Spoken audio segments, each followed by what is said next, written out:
I'm a 28-year-old guy, and earlier this year, I got married to the love of my life after dating for 5 years. My wife and I had spent months meticulously planning every detail of the wedding to make it as special as possible. Not just for us, but for everyone attending. We announced the date a full year in advance, giving our families and friends plenty of notice. We didn't want anyone to have a reason to miss it. When I told my family about the wedding date, I made it clear how much it meant to me that everyone show up, especially my younger brother Lucas, who's 26. We've had a rocky relationship in recent years, but I still wanted him to be a part of the wedding. Lucas seemed indifferent during the announcement. He nodded and mumbled something like, "Sure, sounds good." When I asked him to be a groomsman, he agreed without much enthusiasm. Lucas and I used to be close when we were kids, but things changed as we got older. The biggest issue was the blatant favoritism from our dad. Growing up, it was always obvious that Lucas was Dad's favorite. Dad would cover for him, praise him endlessly, and make excuses for him when he messed up. Meanwhile, I was the responsible one, the one expected to keep everything in line. It created a wedge between us that never fully healed. To make things worse, Lucas has this obsession with football. And when I say obsession, I mean it. He lives and breathes football, specifically for one team. His entire social calendar revolves around their games. He's the type of fan who won't even attend family gatherings if there's a match on, and he once skipped our mom's birthday dinner to go to a tailgate. About 6 months before the wedding, Lucas casually mentioned that the date coincided with a huge game for his team. He didn't even seem bothered by it, laughing as he said he'd figure something out. At the time, I didn't think too much of it. I figured he'd prioritize the wedding since he had known about the date for so long. As the weeks went by, Lucas started missing key moments leading up to the wedding. He skipped the suit fittings, claiming he was swamped with work. He bailed on a planning meeting, saying he had football stuff to handle. I was annoyed but decided not to press him too hard. My fiancée had paired Lucas with her best friend as part of the wedding party, and they were excited about the pairing. I wanted everything to go smoothly. Fast forward to the wedding day. I woke up that morning feeling a mix of nerves and excitement. Everything was set, the venue looked amazing, the weather was perfect, and our friends and family were ready to celebrate with us. But then, just a few hours before the ceremony, I got a text from Lucas. It was short and vague. He said he couldn't make it and apologized for the inconvenience. That was it. No explanation, no phone call, nothing. At first, I thought something serious must have happened. Maybe he got sick or had an emergency. But as I was standing there trying to process his message, one of the groomsmen showed me Lucas's Instagram story. He was tailgating at the football game. There he was, decked out in team gear, holding a beer, and laughing with his friends. The day went on, and I tried not to let his absence ruin it, but it was hard. My wife was furious but told me to focus on the people who did show up. During the reception, people kept asking where Lucas was, and I had to come up with excuses. I said he wasn't feeling well, but I could tell people didn't buy it. My dad, of course, made excuses for Lucas. He insisted there must be a good reason for his absence. Even when I showed him the Instagram story, he brushed it off, saying maybe the tickets were expensive, and he didn't want to waste them. He acted like missing my wedding wasn't a big deal. The whole situation cast a shadow over what should have been the happiest day of my life. The next day, I texted Lucas to confront him. I asked him how he could ditch my wedding for a football game. His response? He said the game was a once-in-a-lifetime experience and acted like I was overreacting. That's when it hit me. This wasn't just about the wedding. It was about years of favoritism, dismissiveness, and a complete lack of accountability. Lucas didn't care about anyone but himself, and my dad enabled that behavior at every turn. This was the breaking point for me. I realized I couldn't keep letting him or my dad take advantage of me anymore. But little did I know, this was only the beginning of the drama that would unfold in the weeks to come. Update 1. After the wedding, I stopped talking to Lucas entirely. No calls, no texts, no acknowledgement. It wasn't a conscious decision at first, I just didn't have anything left to say to him. Every time I thought about how he ditched my wedding for a football game, it made my blood boil. Of course, my dad couldn't leave it alone. Less than a week after the wedding, he called me to lecture about moving on. He said holding grudges wasn't healthy and accused me of blowing the whole situation out of proportion. According to him, Lucas probably had a good reason, and I needed to be the bigger person. When I brought up the Instagram story and how Lucas clearly chose tailgating over being at my wedding, my dad brushed it off. He said, "It's not like you needed him there to get married." That conversation ended quickly. Things escalated when Lucas decided to defend himself in the family group chat. He casually dropped a message, saying he was sorry if anyone felt hurt by his absence, but claimed it wasn't fair for me to expect him to miss something he'd been looking forward to for months. He acted like I'd sprung the wedding date on him last minute, conveniently ignoring the fact that he'd known about it for a year. The group chat exploded. Some relatives chimed in to back me up, saying Lucas's actions were selfish and disrespectful. Others stayed quiet, probably not wanting to get involved. A couple of cousins who are also football fans tried to excuse Lucas's behavior, saying the game was a big deal and he must have felt torn. My mom, meanwhile, reached out privately. She admitted she was upset with Lucas too, but didn't want to take sides. She said she understood why I was hurt, but hoped I wouldn't let this ruin the family. It felt like another attempt to sweep everything under the rug, and it didn't sit right with me. Then Lucas sent me a direct message. It wasn't much of an apology, more like a justification. He said he was sorry things turned out the way they did, but insisted I was being too rigid by expecting him to miss the game. He claimed he didn't mean to hurt me, and that I was overreacting by ignoring him. It was so dismissive. It felt like he was doubling down on his decision. My friends, on the other hand, were furious. When I told them what happened, they couldn't believe it. A few of them even unfollowed Lucas on social media after seeing his posts from the game. One of my groomsmen flat out called Lucas's actions disgusting and said I was better off cutting ties with him entirely. That's when my wife suggested I post the story on Reddit. She's an avid Redditor and thought it might help to get an outside perspective. I was hesitant at first, but eventually I wrote up a post for aitareddit, explaining everything that had happened. The response was overwhelming. Within hours, the post blew up. Thousands of people commented, most of them siding with me and calling Lucas out for being selfish.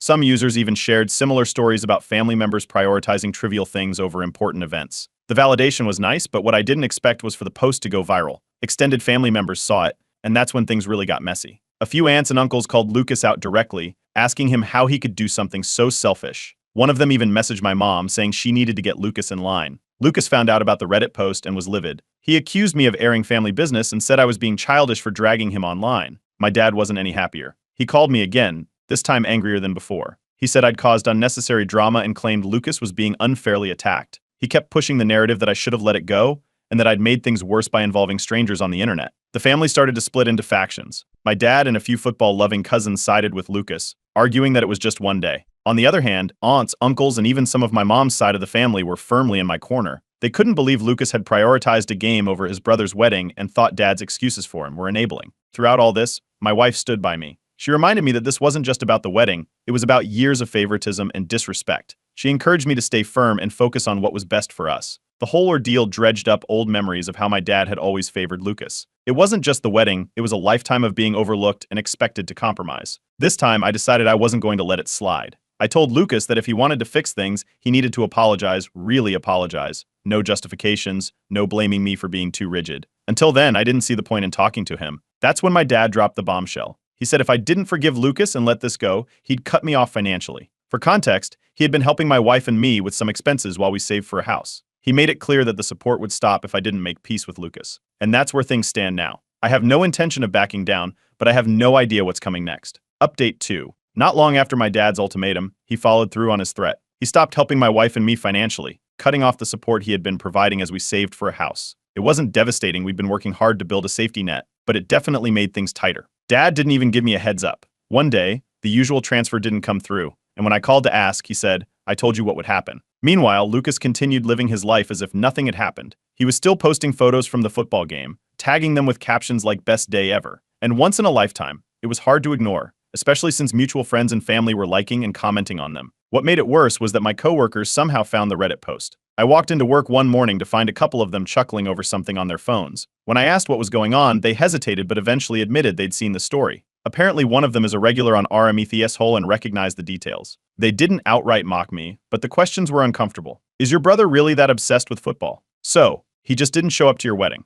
Wild. I could tell they were holding back from saying more. It was embarrassing, to say the least, and I regretted not being more careful with identifying details in the post. At the same time, my mom was trying to play peacemaker. She called me and asked if I could just apologize to Lucas to calm things down. I couldn't believe she was asking that after everything that had happened, but she seemed more concerned about keeping the family together than about holding Lucas accountable. If there was one silver lining, it was how much this whole ordeal brought my wife and me closer. We spent evenings talking about our plans for the future, how we wanted to create a life that wasn't tangled up in family drama. She reminded me that we had each other and didn't need my dad's financial support to build the life we wanted. At her suggestion, I started therapy. I had been carrying years of resentment toward Lucas and my dad, and I needed help unpacking it all. The therapist helped me see how the favoritism had shaped my relationships and decisions. It wasn't a quick fix, but it felt good to start addressing it. Back on Reddit, things took an interesting turn. A few eagle-eyed users started digging through Lucas's public social media posts. They found old tweets and Instagram captions that painted a clear picture of his priorities. Everything revolved around football and his own convenience. One post even joked about how he'd skipped out on some cousin's wedding because it clashed with a game.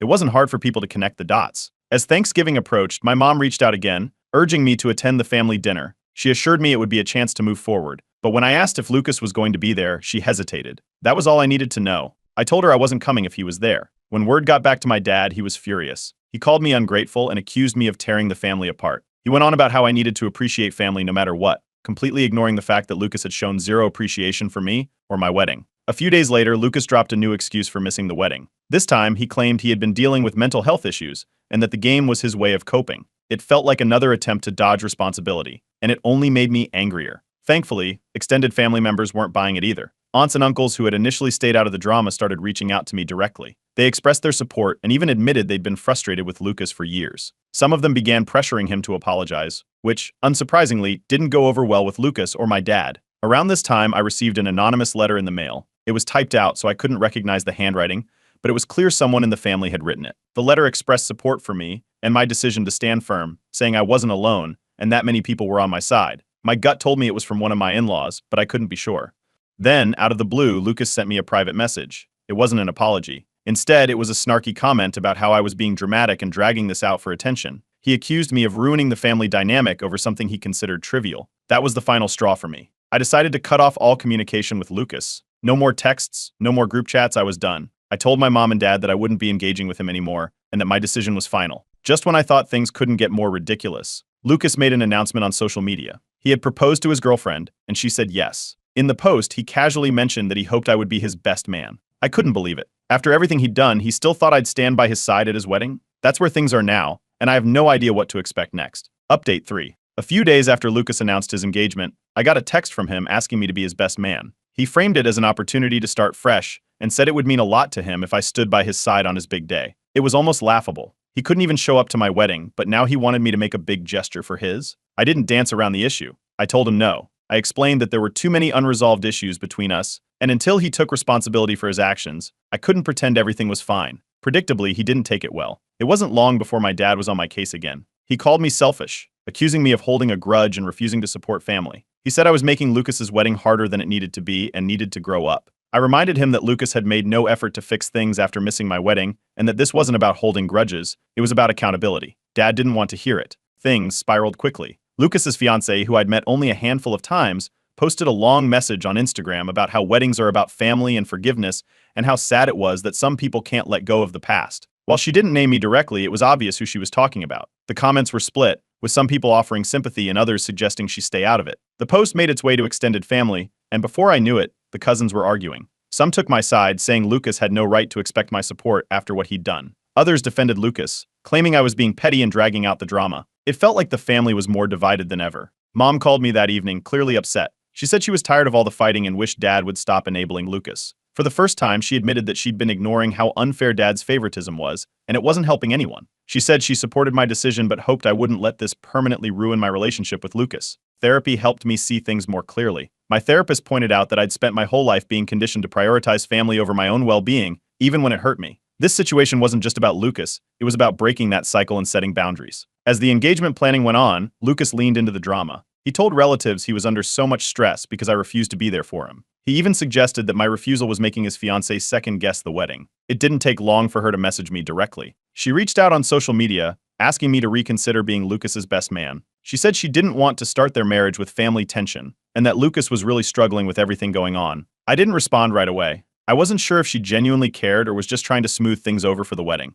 Then Dad called with another ultimatum. He said I needed to attend Lucas's wedding and put this behind me, or I'd face permanent estrangement. He claimed the family wouldn't tolerate my stubbornness anymore. I told him I wasn't going to be guilt-tripped. This wasn't about stubbornness, it was about respecting myself enough not to let Lucas and Dad walk all over me. The next day, I updated Reddit with everything that had happened since the engagement announcement. The support was overwhelming. People encouraged me to hold my boundaries and reminded me that I wasn't responsible for fixing a relationship Lucas had repeatedly disrespected. Some even speculated that Lucas only wanted me as his best man to make himself look better. Lucas must have seen the post because a few hours later he went on a rant on social media, accusing me of trying to ruin his wedding. He called me petty, immature, and jealous, claiming I was using this as an excuse to get back at him for missing my wedding. The comments were a mix of support and criticism, with some people pointing out that Lucas had brought this on himself. Eventually, the family decided to call a meeting to address the growing tension. I didn't want to go, but Mom convinced me it might be a chance to clear the air. The meeting was a disaster from the start. Dad started by defending Lucas, insisting he'd made a mistake but was trying to make amends. Lucas, on the other hand,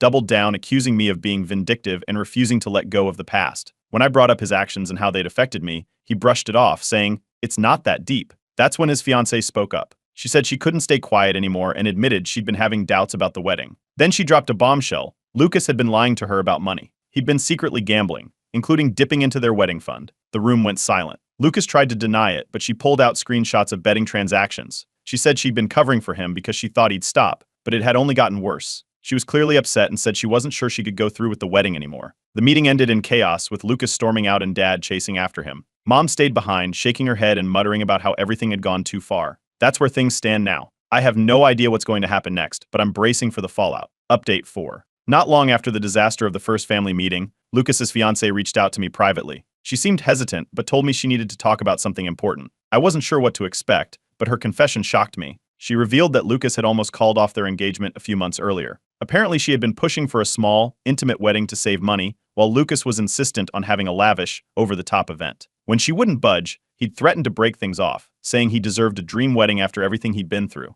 She admitted that his selfishness had been a red flag, but she had convinced herself it was just stress and agreed to compromise. She went on to say that the recent drama had opened her eyes to how self-centered Lucas really was. Between his behavior toward me and the gambling revelations, she was starting to doubt if she wanted to marry him at all. She told me she regretted asking me to be his best man and understood now why I had refused. Meanwhile, Lucas was busy planning what could only be described as a football-themed spectacle. Word got out that he was incorporating his favorite team into nearly every aspect of the wedding. From the invitations to the cake, everything was designed around football.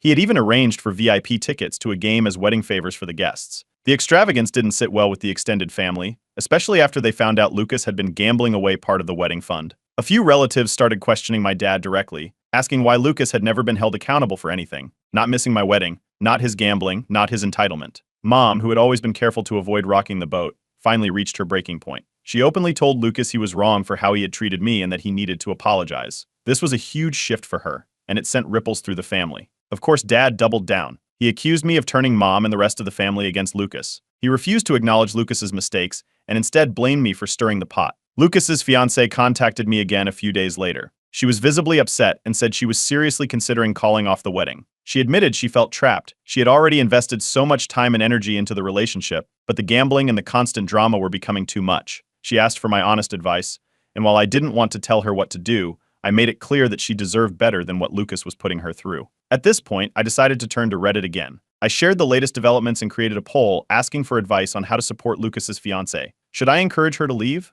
Stay neutral? Offer more support? The responses were overwhelming, with most people urging me to be honest with her and not sugarcoat my thoughts. The post quickly went viral again, and somehow, Lucas found out about it. He exploded. He accused me of sabotaging his life and trying to ruin his relationship. He claimed I was obsessed with tearing him down and demanded I take the post down. I didn't. Dad's reaction was even worse. He called me and said if I didn't apologize to Lucas for humiliating him, he would never speak to me again. At this point, I was done with the threats and ultimatums. I told him I wasn't going to apologize for standing up for myself, especially when Lucas had done nothing to fix the damage he'd caused. The tension reached a boiling point when another family meeting was called. This time, Lucas's fiancée attended, and she came prepared. As soon as the conversation started veering into the usual excuses for Lucas's behavior, she interrupted. She laid everything out on the table: how Lucas had been hiding his gambling, how he had threatened to call off the engagement over wedding details, and how he refused to take responsibility for anything. She said she was tired of covering for him and didn't know if she could go through with the wedding anymore. Then she dropped the real bombshell. She revealed that Lucas had been gambling away more than just the wedding fund.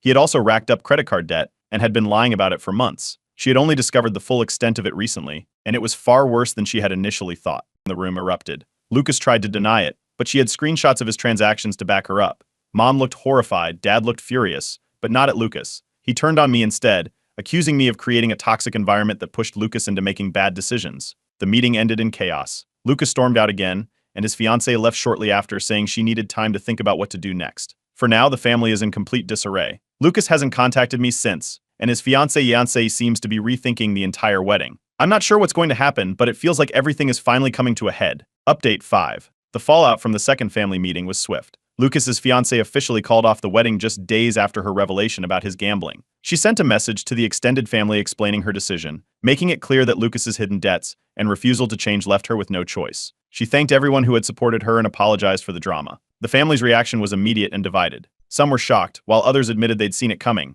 My dad, of course, downplayed the entire thing, calling it just a bump in the road. He tried to paint Lucas as a victim of stress and bad luck. Brushing off his gambling is something that everyone dabbles in occasionally. But this time, Mom wasn't having it. She confronted Dad in front of everyone, saying his constant excuses for Lucas's behavior had only made things worse. She pointed out how his favoritism had hurt the family for years, enabling Lucas to avoid responsibility. It was the first time I'd ever seen her stand up to him like that, and it was clear she meant every word. Meanwhile, Lucas continued to deny the accusations at first, claiming his fiancée had exaggerated the situation, But when she provided screenshots of his betting transactions and credit card statements, he couldn't keep up the lie. He eventually admitted to the gambling problem, but still tried to downplay its severity, saying he'd figured out a plan to pay off his debts. His fiancée didn't stick around to see if he followed through. She packed her things, left his apartment, and moved in with a friend. Before she left, she reached out to me one last time to thank me. She said that if it hadn't been for my refusal to sweep things under the rug, she might not have seen the full picture until it was too late. Dad predictably blamed me for ruining Lucas's life. He claimed that if I had just kept family business in the family, none of this would have happened.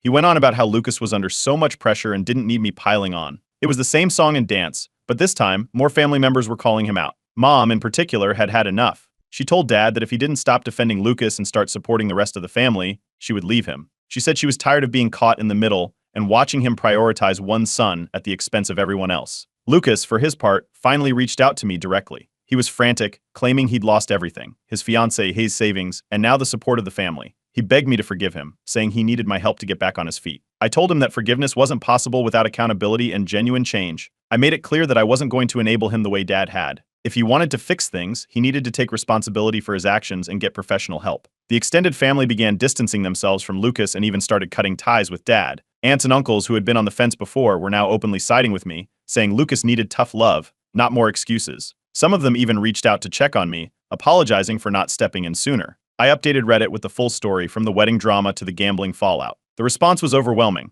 People praised me for holding my boundaries and encouraged me to continue focusing on my well-being. Many said they could relate to dealing with toxic family dynamics and appreciated seeing someone stand up for themselves. Therapy became an even bigger part of my life.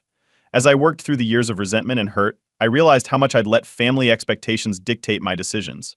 Letting go of that weight was liberating. For the first time in years, I felt like I was living for myself instead of trying to meet someone else's standards. Dad, on the other hand, became increasingly isolated. With Mom and the extended family rallying around me, he lost the support system he'd relied on to justify his behavior. He still tried to defend Lucas, but fewer and fewer people were willing to listen. As for Lucas, he eventually entered a gambling recovery program. While it's a step in the right direction, he still hasn't taken full accountability for the damage he caused. He continues to blame outside factors for his problems and hasn't made any real effort to rebuild trust with the family. My wife and I have been focusing on building the life we want, free from the drama. We recently celebrated our first wedding anniversary, surrounded by friends and family who truly care about us. It was a reminder that you can choose your family and that it's okay to let go of toxic relationships. Looking back, I'm grateful for everything this experience taught me. It wasn't easy, but it showed me the importance of setting boundaries and standing up for myself. Life is too short to keep giving chances to people who don't respect you. For anyone else dealing with similar situations, know that it's okay to prioritize your own well-being. Sometimes the healthiest thing you can do is walk away, even if it's from family.